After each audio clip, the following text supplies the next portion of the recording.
Greetings from Tokyo, my dear friends. This is Daisuke, and I very much hope that this video finds you well and in good spirits wherever you are in the world.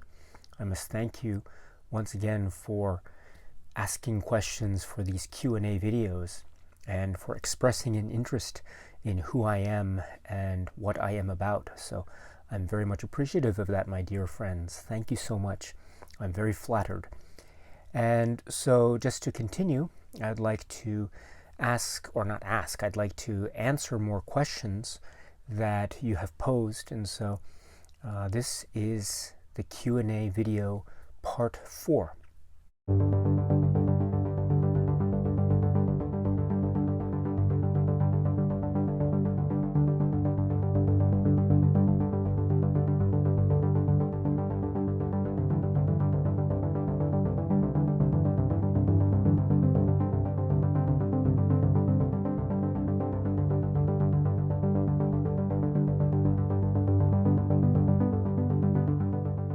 So the next question is from our dear friend GlennGerard. So hello Glenn, and I hope you're well. Can you show us your Blu-ray DVD setup? So I've mentioned this in a previous comment, and so at the moment I don't have any videos that show my setup. I don't have that extensive a setup, but I will think about it for sure going forward. And if you want to hear more, just refer to a previous video. I think a similar question had been asked. And then you say, do you use one modded device or multiple due to region locking? And a glimpse of your other tech TV Laserdisc players is also appreciated. So the parenthetical is, I think, related to the first question. So, but the second question that you ask about, do I use one device or multiple? So I have one region-free Blu-ray player, and then I have another player that is a Japanese player, but that's used primarily for family viewing and things of that nature, and so it's in the other room. And then here there's the region-free Blu-ray player, and also a VCR, and also a rather large Pioneer Laserdisc player, and a small TV. And so I don't want to cause too much commotion in the main room because of the volume and stuff, and so and the light and everything like that. And so I want to it's quieter here if I watch films here late at night, and so I tend to do that late at night, and it's right over here, just off screen here. And once again, thank you very much. Again, I will seriously consider it, and one of these days, if it's okay, then maybe I will post a video about my exact setup. But it's nothing really that special. But thank you very much for your interest, my friend. I really appreciate it. Next, we have Harvey Snowleopard. Hello, Harvey. Hi, Daisuke. Have you ever seen the Russian film Prisoner of the Mountains, 1995? Yes, I have. What did you think of the film? So I saw this, gosh, when did I see it? It was on VHS, I think. Yeah, it was on VHS a while ago, some years ago. And is it on DVD? I don't know, but I want to say maybe I saw it when I was in school, perhaps, on a VHS. And I thought it was really quite powerful and quite tragic. And well, I don't want to say too much about it, but oh gosh, it was quite a sad story in terms of that the war, the wartime story it was telling. So but I don't know anything about its subsequent like DVD or Blu-ray release history, if any. But as I say, it was on a VHS. So, but that was some time back. That's very interesting. Anyway, thank you very much for your question. Next, we have our dear friend Hazel Eyes. So hello, Hazel Eyes. I hope you're well, my friend. How do you feel about fourth wall breaks, or in general, films that reference the fact that they are a film or otherwise destroy the line between reality and fiction? And then you have a little spoiler section where you describe certain films and you mentioned how they are your favorite films, and it builds a deeper connection for me personally. Hope you're doing well and staying safe, Daisuke. Well, thank you very much for that, my friend. And likewise, please continue to be well and stay safe, my friend. So how do you feel about Fourth Wall? I have no strong feelings against it or for it. And so I think it's really how it's employed in the film or in the work itself. And but when it happens, it's a little bit of a surprise, yes. And also you mentioned films that reference the fact that they are a film or otherwise destroy the line between reality and fiction. I always find those sorts of films to be interesting. And I would probably, I would probably describe it as being not necessarily a reflection of reality, because of course it's still within the framework of the film, but I would describe it as being we as viewers who are in the world of reality, because we are not in the film itself, but we are watching the film. We are in a kind of interesting way working with the film, or we are acknowledging that the film is acknowledging to us or winking at us, or maybe we are therefore complicit with the film itself. So it's fiction versus us being complicit with the film. I don't know if that makes sense, but I always find that sort of interplay to be very fascinating, and it does throw the light of reflection back on us, a kind of self-reflective moment, if you will, or a little bit of a disturbing moment. For some films, it does shake us off of our comfort zone for that split second or so, and a number of filmmakers have done this quite effectively. Hitchcock comes to mind, but yes, I think I have nothing inherently against it, but on the contrary, I think if it's done well, it's done effectively, and if it causes a little bit of confusion in terms of where we are in terms of the reality or the world that we are watching in a film. And I like that. I like when a film is confusing like that. It sort of throws us off a little bit and makes us makes us have to work a little bit in trying to determine where we are and get our bearings. So I like those sorts of films. Yes. So, and I note the examples that you bring up. All of them are really splendid examples, my friend. As always, you show us how great your taste in cinema indeed is. So thank you very much, my dear friend. And the next one is, okay, so these are Chinese characters, and let's see here. I think this is, and please forgive me if my pronunciation is off, but it's Shang Shi. Shang Shi. Sorry if my pronunciation is bad, and if I hope I got that at least partially right. But you ask, what genre would you explore if you had the ability / resources to make a feature film? Okay, so if I had the ability and resources to make a feature film, I think what genre? That's a very interesting question. Thank you very much for that, by the way. The genre that I would probably explore would be any genre really, but oh gosh, that's a really interesting one.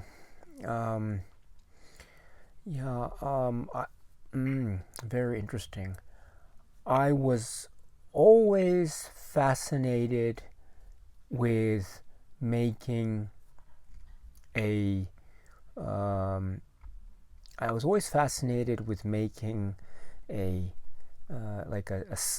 merging of, well, I should mention that when I was in college, I talked a little bit in past videos about how I had these sort of inclinations or ideas about maybe doing stuff in film or video or something, and I did little things on the side in terms of video making and such. Well, the other thing I did was I did a bit of writing, and it wasn't anything pretty impressive. And on the contrary, I think it was pretty unimpressive. But the stuff that I was writing, some of the stuff I wrote included some scripts.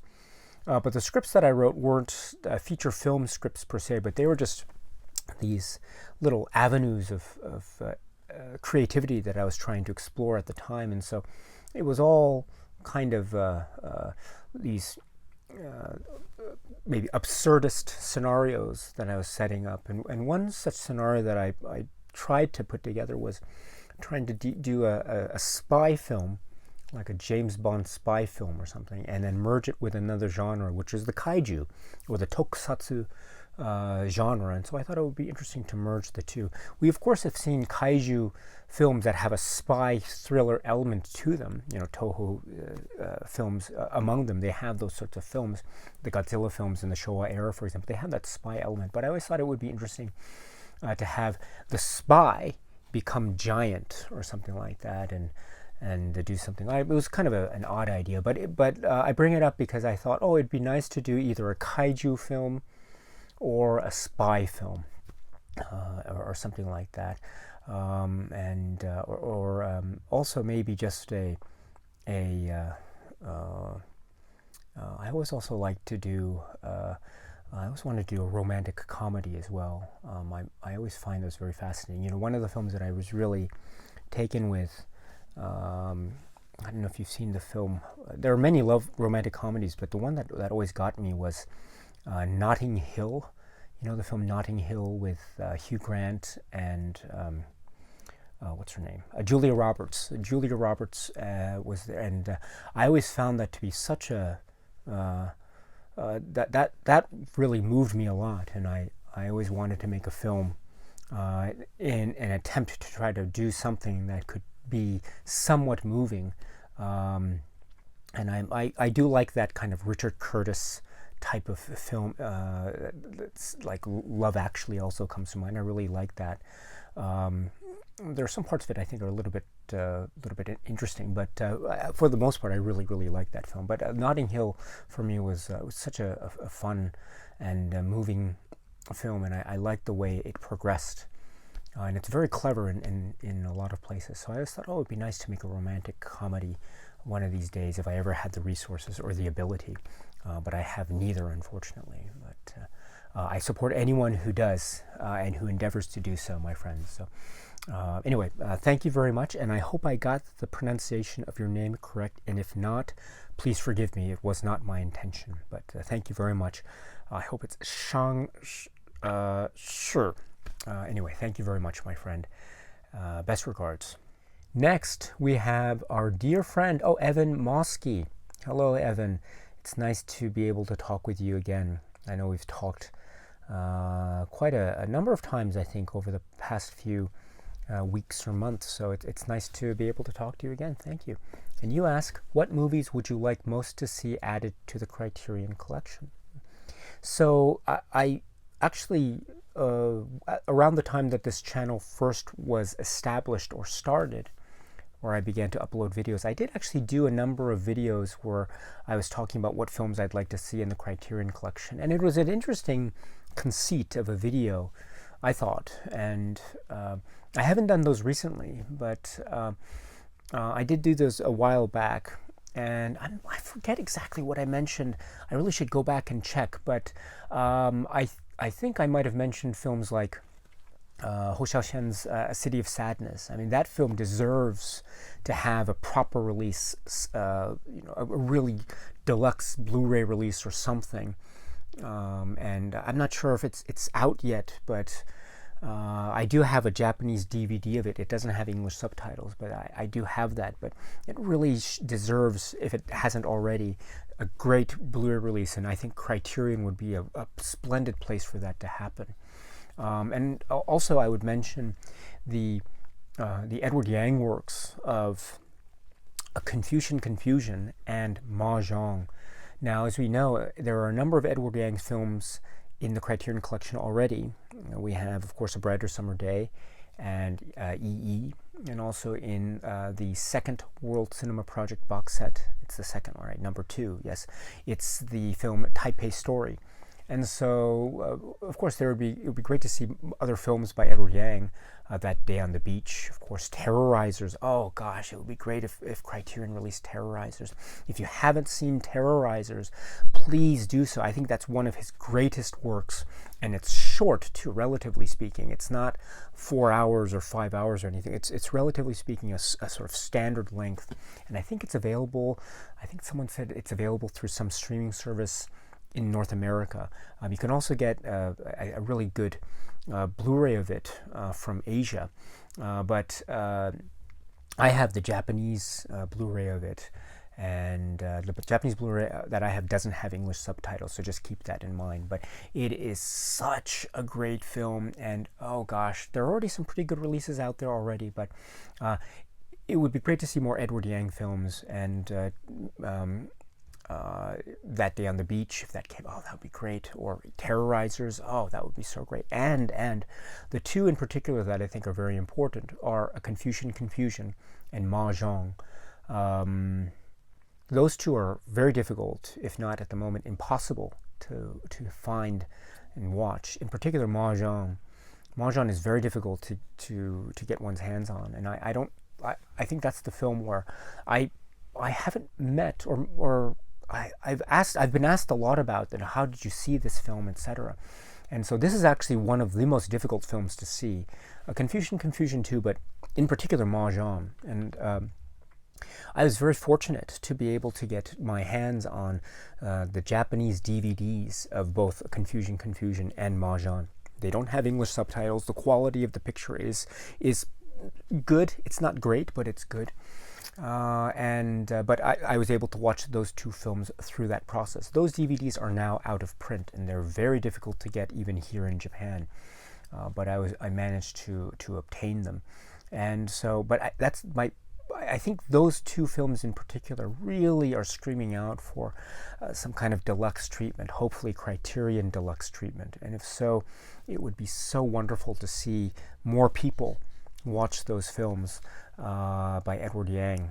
And I really must just take this opportunity once again to say that I've been so fortunate to have done so many things on this YouTube channel, and with all of your guidance and suggestion and support, of course, my friends. But one of the things I'm most proudest of, or I am proudest, not most proudest, I am proudest of, excuse me for my poor use of superlatives, but one of the things I am proudest of on this channel is the series that I did on each of the films by Edward Yang. And I've mentioned it before, but please let me indulge myself and mention it again. I'm really proud of that.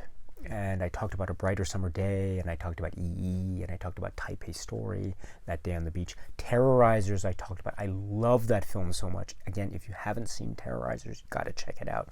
One of I also talked about A Confucian and Mahjong. And I was so proud of those in particular because those films are really difficult to get, and therefore not many people, I think, have spoken about those films, but on YouTube anyway. But I think, and those films are really masterful works. They are so intricate, and they're like delicate lattice works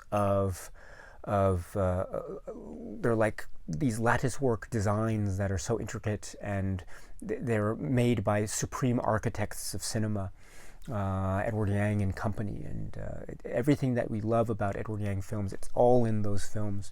They have slightly different tones to them, which makes them all the more fascinating to watch. But if they were to be in the Criterion collection, I would just be so over the moon. I think that would be something that would just send me just right. I would be so hyped.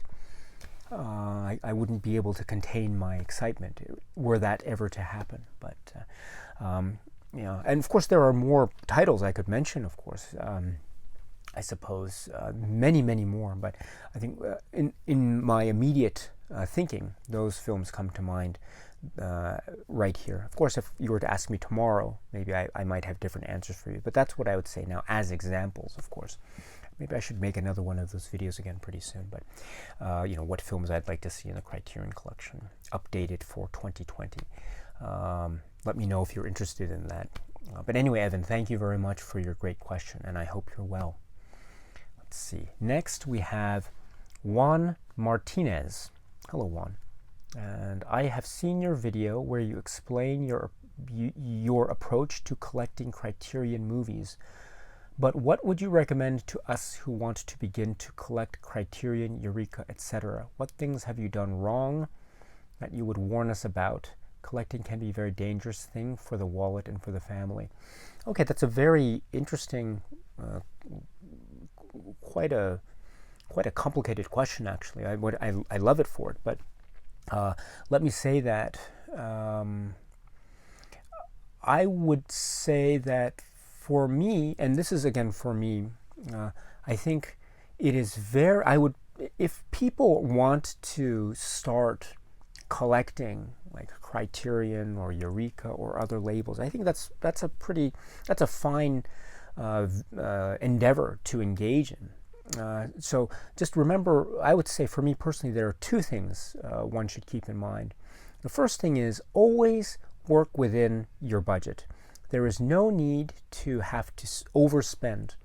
There's no need of course, there are so many great titles out there and the like, and I understand, but it's so important also just to stay within one's budget and one's means.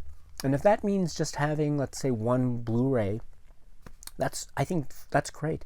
A Blu-ray of one, a collection that is a Blu-ray of one, is just as powerful and just as significant and important as a Blu-ray collection of 10,000, which is also equally valid. Don't get me wrong, I have neither.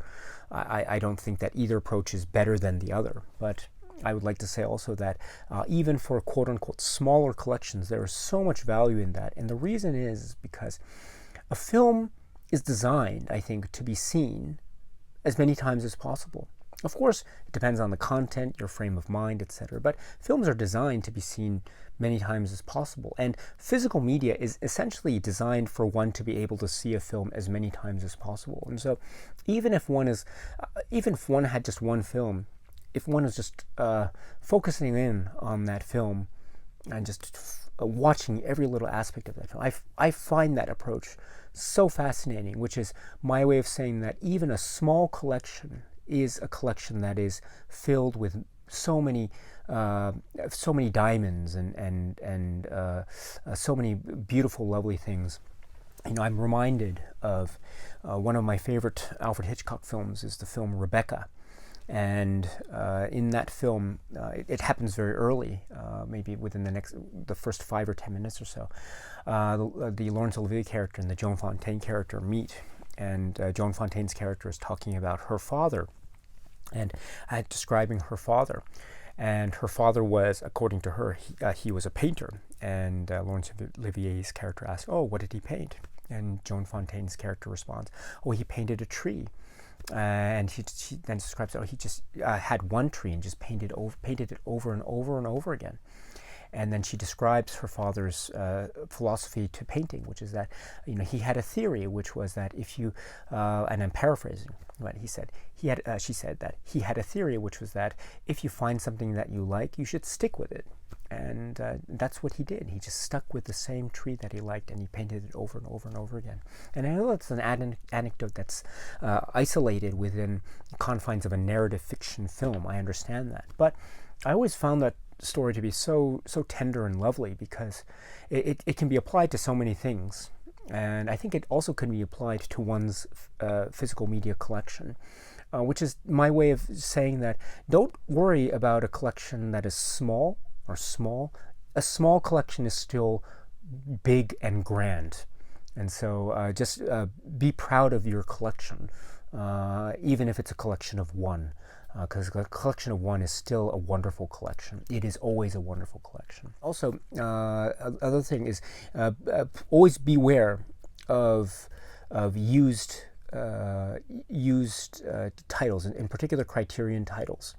And even now, it's always you always have to watch out, because you still can find fakes out there, counterfeits, and unfortunately, especially the older Criterion titles, if you're trying to seek real spine number completion, just beware of the fact that there are counterfeits out there, and so you have to be extra careful. You have to make sure you see pictures, and you have to see the discs, and you have to see the back of the. You have to insist that the seller gives you pictures that shows you the back of the discs and the front of the discs. You have to see pictures of the cover. You have to look very carefully at like things like the barcode and little things on the side, and even that's still very difficult to actually be sure, because a lot of the fakes are really good, and so you just have to be extra careful with that sort of stuff. But which is my way of saying that you don't necessarily have to go that far to still be able to appreciate all the wonders that Criterion has to offer, or these other great labels. And so that's, I guess, what I would say in terms of your question. I'm sorry I was a little bit disorganized. I hope I made myself clear. But anyway, but the most important thing also is just to enjoy, and enjoy within your means. And I think that's the most important thing. But anyway, thank you very much for your question. Let's see. Next is Alex Cascell. Excuse me. Alex, hello.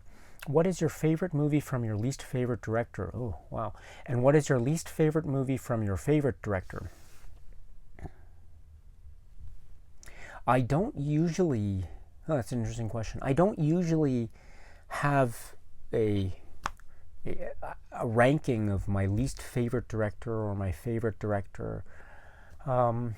It's a little bit, so I don't necessarily, I don't know if I can answer the question fully, although maybe I could say that I have mentioned on this channel once before, maybe it was twice, I forget, but I did mention on this channel this filmmaker Oliver Stone, and you can, I don't know what video it was exactly, but I had a little, it wasn't really a meeting per se, but it was a little run-in that I had with Oliver Stone when I was I think it was a freshman or sophomore, I think it was a freshman in college. And he was, I think he was releasing his book at the time, which is called A Child's Night's Dream, or something like that. Child's Night's Dream, I think. And I think that was the title. Well, I hope that was the title. But anyways, he was promoting his book, and I had a little bit of I at the time I was a big fan of his films, what I saw, and so at college, I got a copy, and he was actually made appearances at my college campus, and so I decided to attend, because at the time when I was, whatever it was, 17, 18, he was one of my heroes, and so cinema wise anyway, and so I was I just wanted to see him live, and that was a great honor. And so I think he showed some of his films. I remember him, there was a particular screening that he had, which was, I think, of the film Nixon as well. So he spoke before Nixon. And he answered questions from the audience. And I actually remember that there was one question in particular. He was a little bit rude to the person asking the question, but people kind of laughed it off and all that. So I thought it was okay, whatever. And then after, maybe around that time, I forget the exact timing, but he allowed for autographs. And so I had my book, and I lined up. A lot of other people lined up as well. And so they lined up and he's sitting at a desk. We were all lined up to wait to approach the desk. And then the person in front of me went there, and Oliver Stone signed that person's copy of the book, and then that person went away, and then it was my turn. So then I went in front of him, and there he was, Oliver Stone, sitting on the desk in front of me, outside this auditorium, I think. And I said, and he said, I gave him I opened it up. I gave him the book, and he opened it up, I think, and he said, what was it? Gosh, it's been so long. But he said, to whom should I make this out, or something like that. And I said, Daisuke. And so I gave him my name, and he signed it, and he wrote something in the book, and he closed the book, and he gave the book back to me, and he looked me straight in the eye, and he said, what did he say? He said, "Well, Daisuke, by the time you graduate from this university, maybe you'll have learned enough English to be able to finish my book." And so after that run-in, I mean, I was a little bit taken. I didn't quite know what to say, so I just nodded and I just went away. And I didn't necessarily read the book after that. And I totally lost interest in the book and in many of Oliver Stone's films after that. Let me use him as the example for how to answer the first part of your question then, Alex. So what would be my favorite movie from the works of Oliver Stone? Probably JFK or Nixon. I really love those films. JFK that is, even now, that is a powerful work.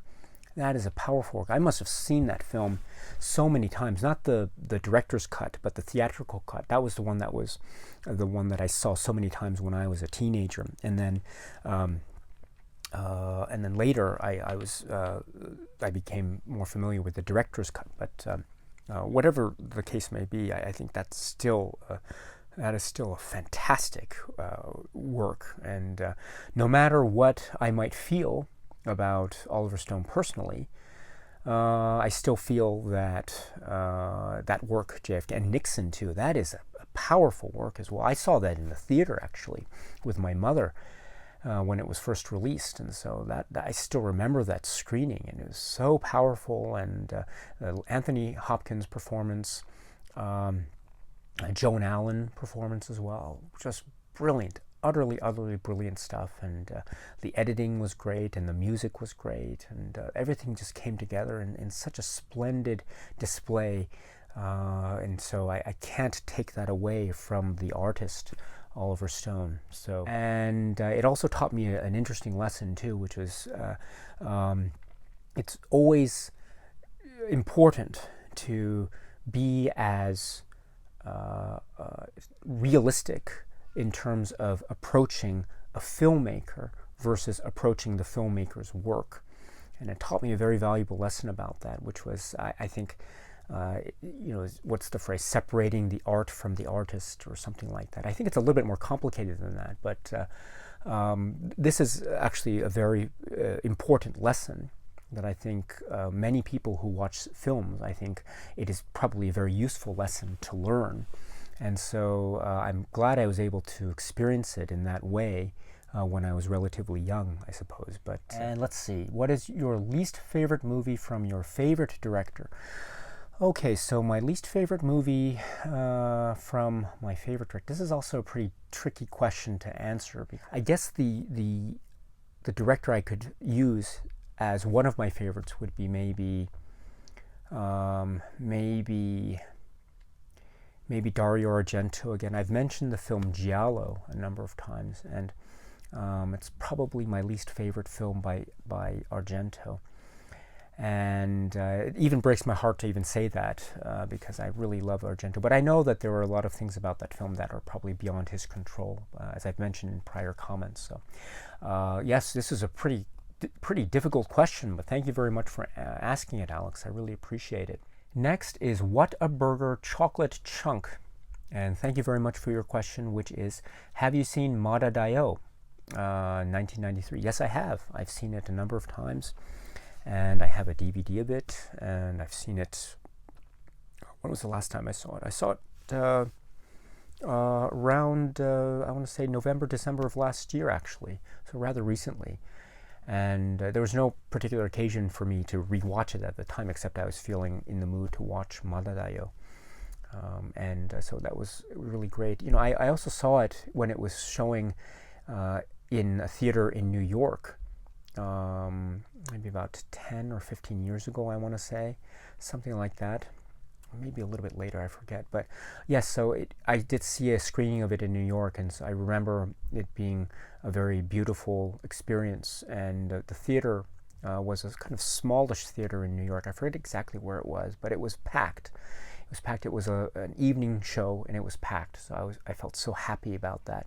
And I remember also I had a pair of sunglasses with me at the time, and I think I lost my sunglasses. I think I left them behind on the seats there. So I enjoyed the screening in New York of Madadayo, and I lost my sunglasses at that theater. So, but it's a very interesting film. So thank you very much for your question. Next is Armon Esfandiari. So hello, Armon. Thank you for your question.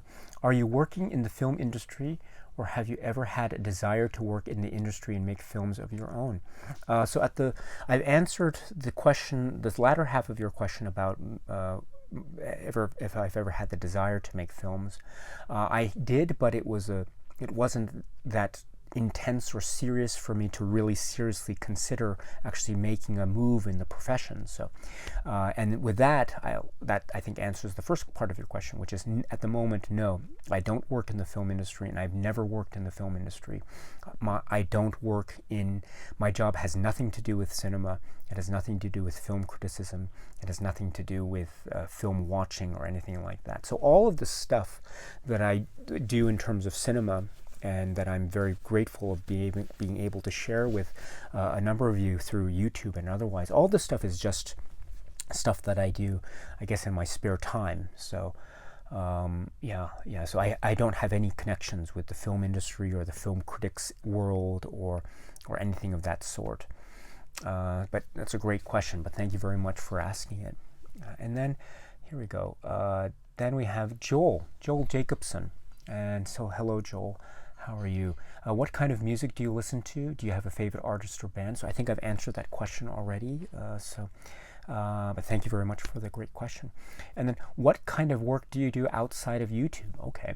And then your last question is, I know you love Twin Peaks, but are there any other TV shows that you love? So I'll answer that question first, which is, I've mentioned TV shows in the past, but let me also make a plug for TV shows like the teleplays of Dennis Potter. I'm a big fan of those. I also like Agatha Christie very much, and so the David Suchet Poirot series, I love that series so much. I'm also a big fan of the BBC Miss Marple series, the one with Joan Hickson. The Joan Hickson Miss Marple series is absolutely divine. I absolutely adore that entire series. I like mystery series, and so I also like Inspector Morse very much, and very, very much, in fact, and other TV shows as well that I like The Twilight Zone, the Rod Serling Twilight Zone, and Tales of the Unexpected. I don't know if you know that one. Also, I must say that I have seen Tinker Tailor Soldier Spy, the Alec Guinness show, so many times I've lost count. I just absolutely find that series utterly riveting, and also Smiley's People as well. Utterly riveting. Great stuff. Really great stuff. Highly recommended if you haven't seen it. Incidentally, before I continue, let me say that I watched Inspector Morse when I was pretty young. I started watching it when I was living in the UK, when I lived in the UK when I was a kid, so about the late 80s, early 90s or so, for about 4 years, I think.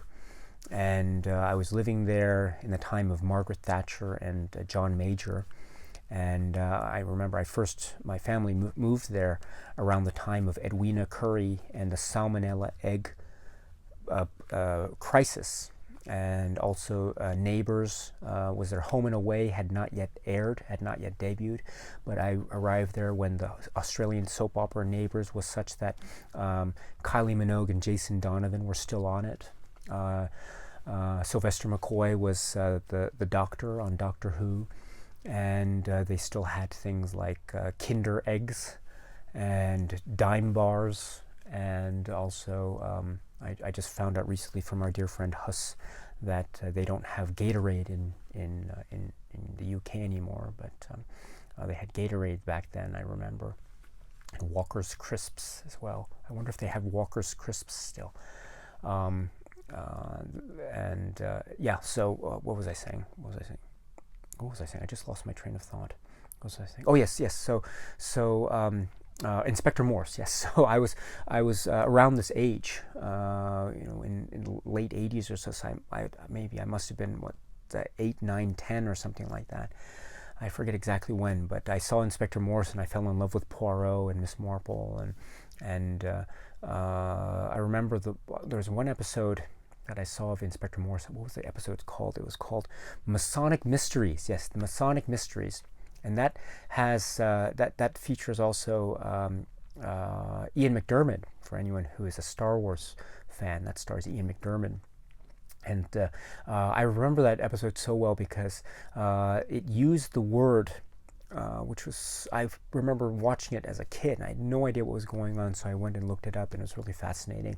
Metempsychosis, and I remember that very well.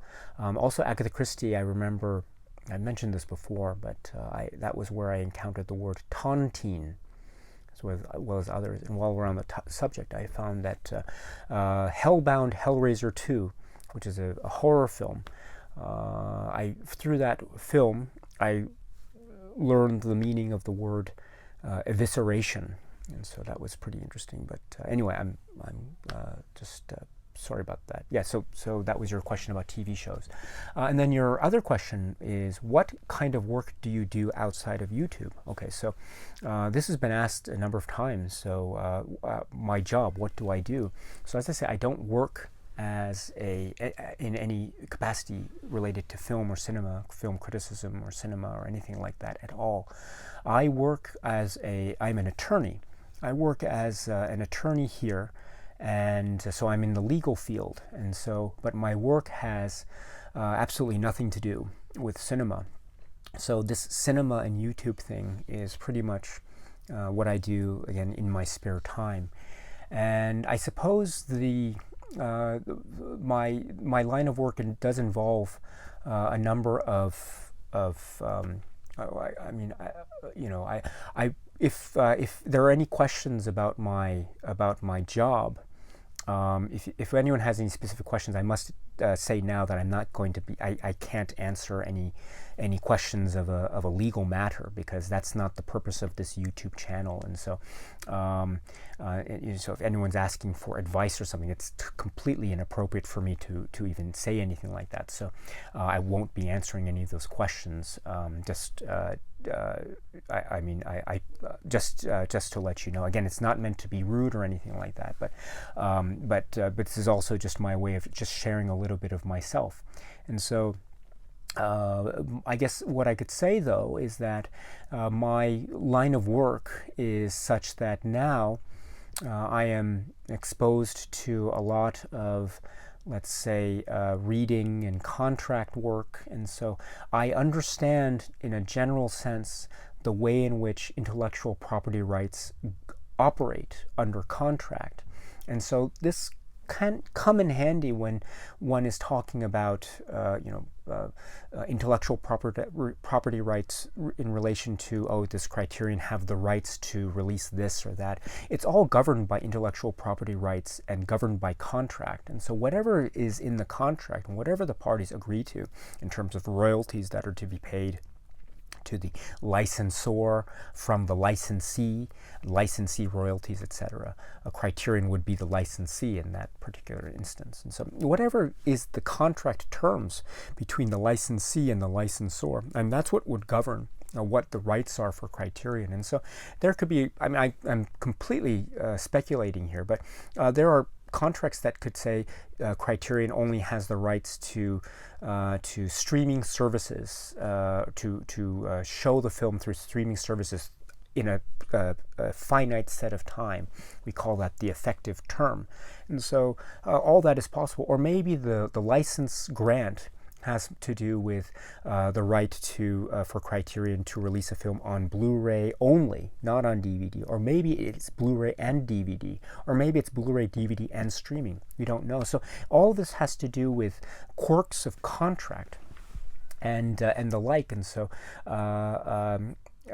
whenever someone asks about intellectual property rights, again, I'm not an IP lawyer by profession, but I do know that just on a general level, this is all intellectual property rights stuff, which is governed, primarily speaking anyway, by contract. And so this is stuff that is, I mean, we have to read the fine print of the contract, and those contracts are going to be bound by confidentiality agreements anyway, NDAs and such, most likely anyway. And so it's unless one is a party to a particular contract, it's very unlikely that one will get the actual nitty-gritty of what's actually being agreed to between Criterion and, let's say, a licensor who owns the rights to a particular film or something like that.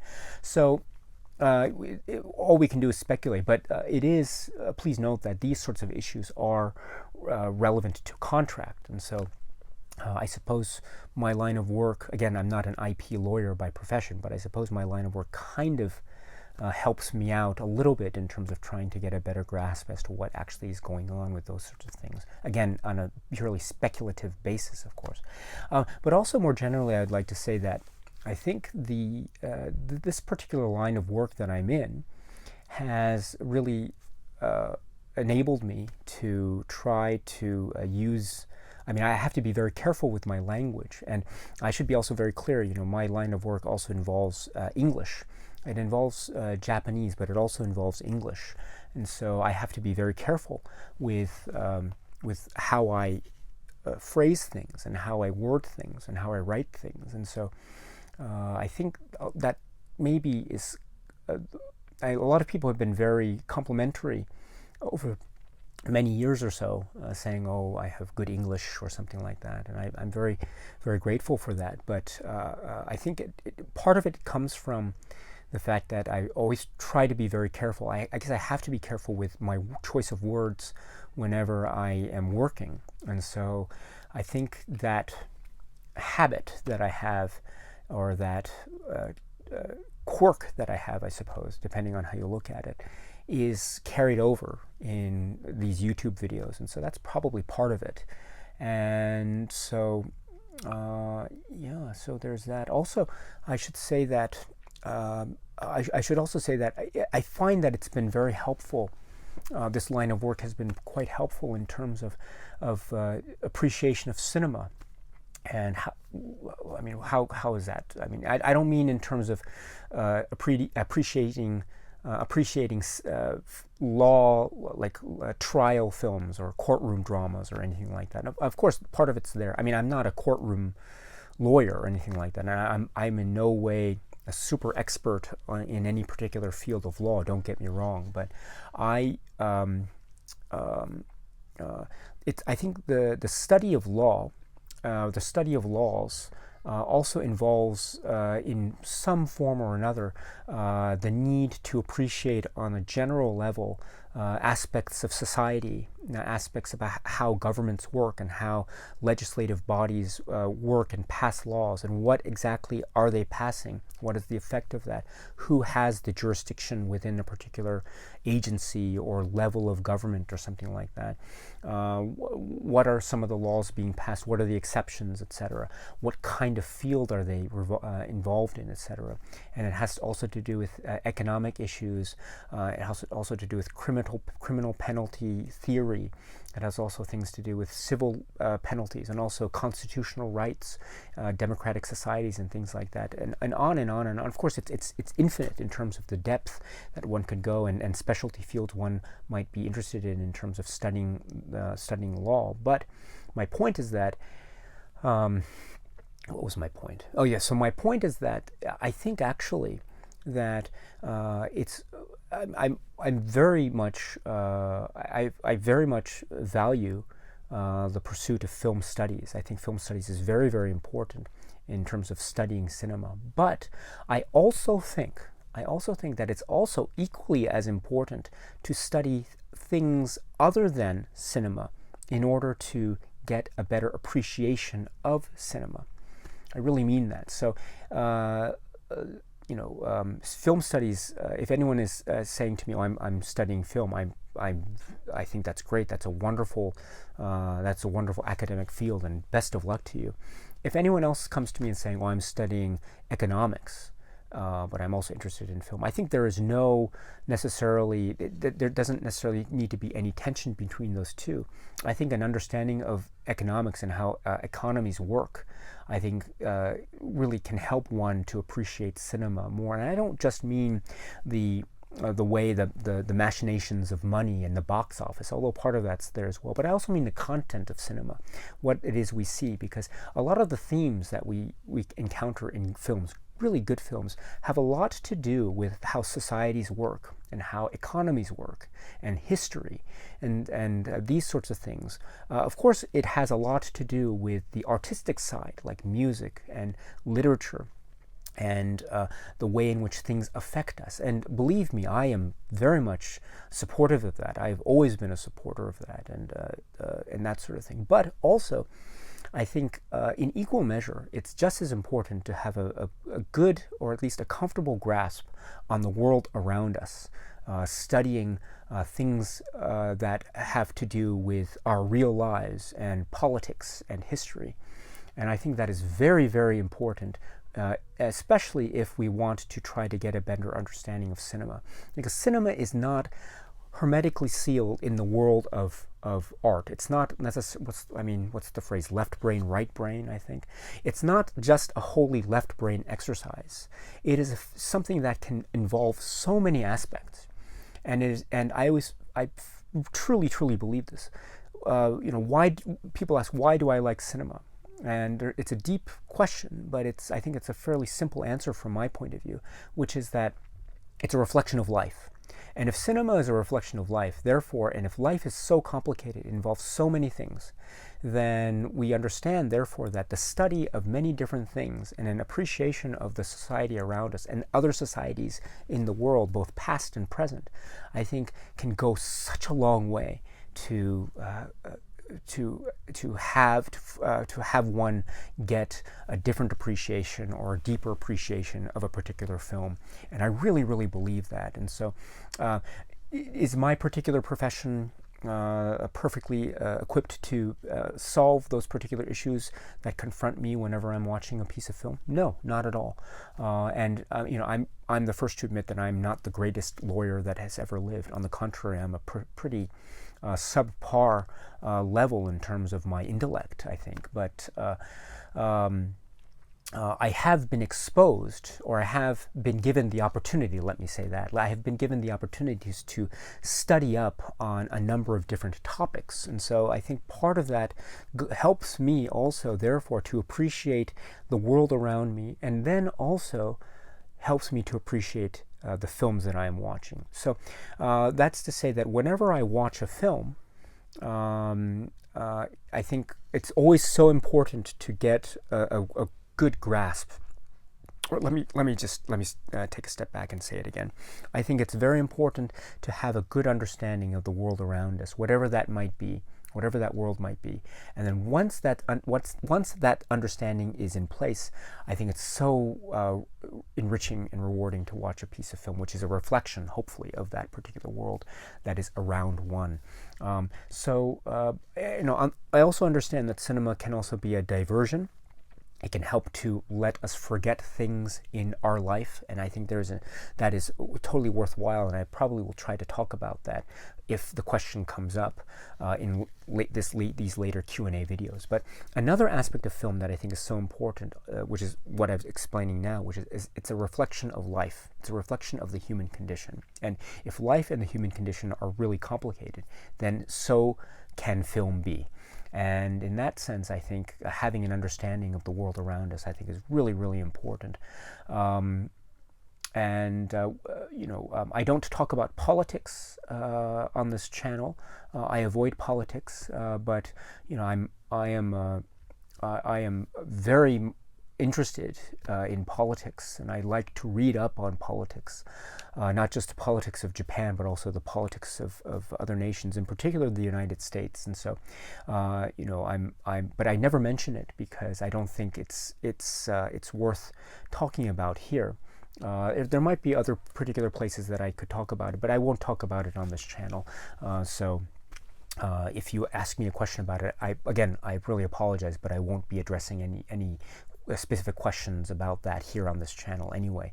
I don't think it's necessarily, this isn't the right place for me to do that. But, I do have those concerns in my own life, and I do have concerns that relate directly with my own line of work. But I can say that even if I try to separate them out in terms of my YouTube presentations, and I will continue to do so, I'm just sharing this bit of information because you asked the question, and so there's nothing I don't think there's nothing to be ashamed of, I think, but I do separate them out. So this is a YouTube space that I devote to my exploration of cinema, but I do think that what I gain from my exposure to things at my line of work is helpful to me in my exploration of cinema. I think it's incredibly helpful to me in my exploration of cinema. Not only does it do I rely on the tools that I have acquired in terms of the approach that I have to language, and in particular the English language, but also I use what it is I've seem to have acquired, or I've tried to acquire, in terms of a study of what might be deemed to be like life experience or experience of the world, even if it's just reading about it or trying to get a better sense of it. I still think that I've gotten at least some exposure, at least much better exposure than where I was when I was, let's say, 17 or 18 or so. And so that's the sort of so that's what I do, and that's how it's related to my cinema exploration, and that's therefore, in a roundabout way, I suppose, how it's related to this particular channel. So, oh gosh, I was about to say something, but I've just lost my train of thought. So, oh gosh. Let's see. Oh, that was a pretty good. I was going to say something pretty good. Oh gosh, that happens to me a lot. But oh well. So let me just end by saying that yes. So this is my line of work. Again, I don't talk about it here on this channel, and I won't talk about it here on this channel. So if the questions come up, they might. But if they do, I won't. I will just politely just refuse to answer any more questions about that. I don't, again, legal advice or anything like that. It's completely inappropriate. But, I do, again, want to emphasize that it is, I think, very important for I think, again, I'm not an artist, so I really can't say, but from the viewpoint of someone who consumes art, in the journey of trying to understand and appreciate art, I think an appreciation of artistic values and concepts is very important, but also an appreciation of economics and society and the world and history is also and mathematics is also very important, very, very important. And so I don't see those as being two separate things. I said left brain, right brain before, but I really don't see those as two separate things when we're talking about the further exploration of cinema. I think of all of them as one vital reflection of life experience of the human condition. So, and again, I don't at all try to claim the mantle of having a perfect understanding of every single aspect of human study endeavor, because I don't, and I never will, and I don't even have the level of intellect to be able to even keep up. But I do think that at least a general sense of a foundational knowledge is very important. So there's that. So yeah, sorry about the long-winded answer to the question, but it's a really great question, so thank you very much. And so let's see. So with that, oh gosh, this has been a lot of time again. So thank you very much for the questions. They've really inspired me to go off again. So I apologize for this long format. I hope you can forgive me. But again, I'm very flattered by the interest that people have, and so there's that. So thank you very much, and I will continue these Q&A these Q&A videos going forward. I'll try to finish this as much as possible. So if you have questions, please, it's still open. You can still ask questions if you want. There's no deadline, there's no closing date, so they're going to be open. So if you want to ask questions here, please feel free to do so, and I will try my best to answer them. Again, I can't guarantee that I will get to everything, but I will certainly do my very best. So with that, my friends, see you at the next one. And until then, please be happy and healthy and well, and please keep on watching a lot of great, great movies. Thank you once again. Stay strong, my friends. Be well, stay healthy, stay safe, and warmest regards, and cheers.